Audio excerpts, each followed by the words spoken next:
Hello friends, I am Dr. Kamal Jhunjhunwala, journalist cum author.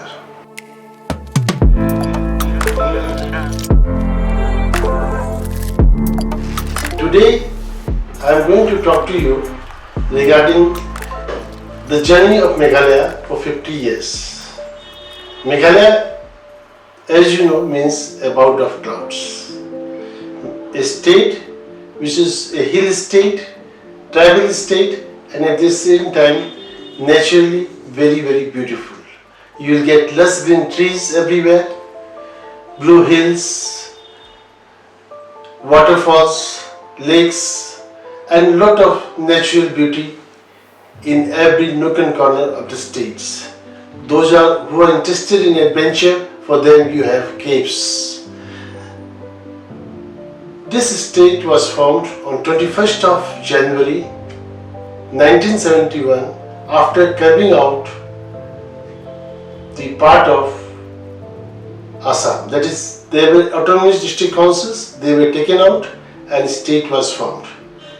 On the same day, Mizoram was also given full-fledged state, Tripura was also formed, Manipur was also formed, and this is how the disintegration of Assam took place. So today we are going to talk about the journey of Meghalaya for last 50 years. Some of my friends believe that nothing much has been achieved compared to the investment that was made by the central government in this part of the country. Others feel that substantial development has taken place in the state of Meghalaya and the quality of life of people has improved. This is a matter, subjective matter, which can have different opinion. Now, we will first start with the first parameter of development, that is population growth. In Meghalaya, we have seen the growth of population was very high, almost over 27% as per 2011 census. And we also know that in Meghalaya, sizable illegal immigrants from Bangladesh are also there. So if you consider all those aspects, then this population put pressure on the resources of the state, and as a consequence to which the development gets hauled out. Now let us look into the various parameters of development, and one such parameter is to measure the process of development is Sustainable Development Goal and Human Development Goal as adopted by the United Nations. And the data reveals that Meghalaya was declared a poor state and its average score was less than even from Tripura and Mizoram. The performance of Meghalaya in terms of industry, innovation and infrastructure was below national average. This is because the private sector investments are not coming to these states. Meghalaya needs to work harder. Meghalaya is also lagging on zero hunger and quality education.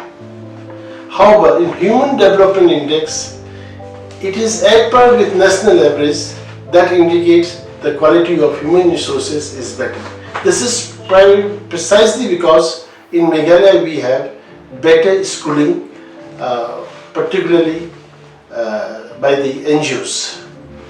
Broadly speaking, the government responsibility is to ensure health, good health for everybody, good education, employment and infrastructure, and issues that cannot be done by private players.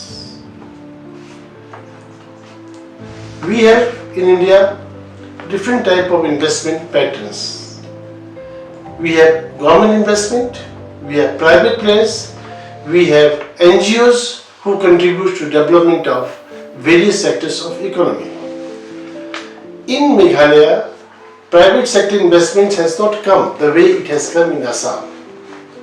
It is almost nil in health sector, particularly in rural areas.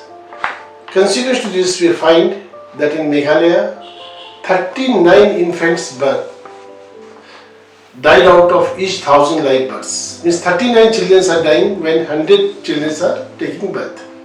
And this is much higher than the national average, which is 33.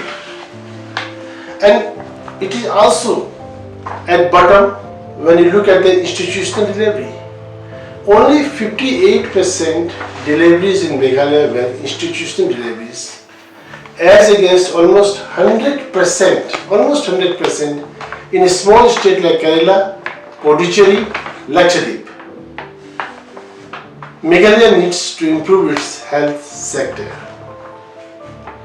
As far as education is concerned, Meghalaya is doing better with 74% literacy rate, which is above national average, but not at par with Kerala having 100% literacy rate.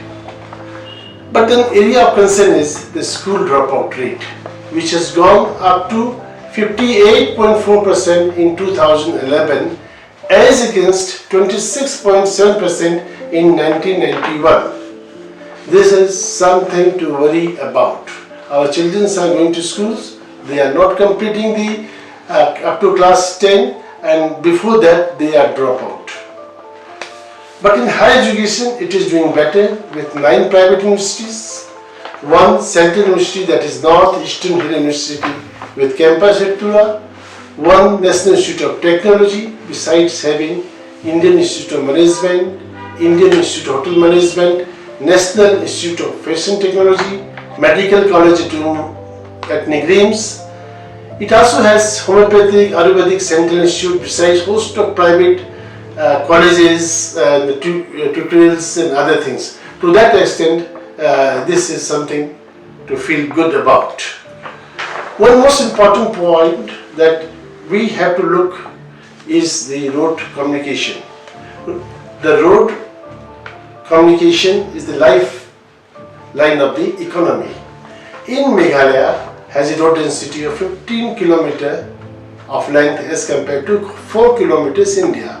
It sounds so well, but when we talk about quality, it is other way around. While the nation has 70% of road as surfaced, Meghalaya has only 30%. But the good news is that Meghalaya is targeting to construct 5 kilometers of road every day, a great developmental initiative by the present Chief Minister, Mr. Kumar. However, the air connectivity, which is very important for a place like Meghalaya, is an area of concern. Just see, the Umrah airport at Shillong was constructed in 1960, which was made operational after how many years? 2020.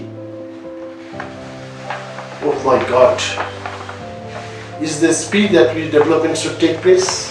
And to think about it, the Belgic airport in Garo Hills, which was inaugurated none other than by the President of India in October 2008, has remained non-operational today, in spite of the assurance by the Chief Minister that it will be made operational before 21st of January 2022. The day when Meghalaya completes is 50 years. Now let's look at another parameter, that is electricity. If you look at the electricity in Meghalaya, almost 100% household have access to electricity. But per capita consumption of electricity is low. This is understood. As I have already said earlier, this is because of the poor performance in industrial development. Now, look at the other parameter, that is safe drinking water. Safe drinking water is a fundamental human right as earmarked by the United Nations organizations, and Meghalaya is going to achieve almost 100% of its target in just a couple of years. This is an area of satisfaction. And another area of satisfaction for Meghalaya is that is the one state which has performed well in eliminating poverty. The people living below poverty line in the state of Meghalaya are just 12. In Meghalaya, the most promising sector for the economic point of view is tourism. We have to talk about tourism, without which our talk is incomplete. In Meghalaya, tourism has not been developed the way it should have been developed.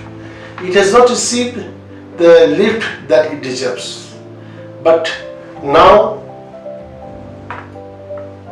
proper attention is being paid for adding more tourist attraction in the state of Meghalaya, and recently even gambling and other things are also being legalized to attract the tourists in the state of Meghalaya. When tourism grows, economy automatically grows, as more than 100 items are affected, like handicrafts are there, hotel, food business, like that. This is a long list. So we only hope that in the coming days, Meghalaya will have better development, and more of our youths will be able to observe in its economic activities. Thank you, friends. We'll meet next time with the next episode.